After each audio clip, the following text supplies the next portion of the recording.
This is BirdNote. Chidi Paige grew up in Nigeria, and while she studied zoology, she was not an expert on birds. So when she moved to the United States and got a job running a youth STEM program at the Newark Museum in New Jersey and had to teach lessons on bird identification, she was in for a challenge. So here I was, brand new to the country, going through a lot of culture shock. And so I was not even familiar with the native fauna. I was learning to identify birds alongside my students who I'm supposed to be teaching bird identification. So I had to learn, and I had to learn fast. Her boss mentored her and helped lead the first few birding trips.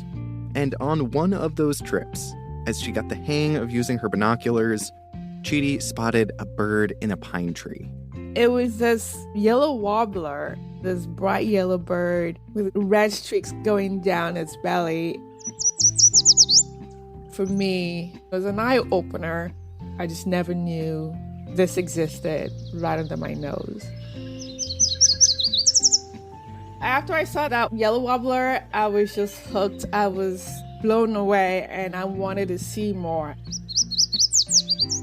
Chidi has stuck with birding ever since and designed several games to make learning bird identification fun for kids.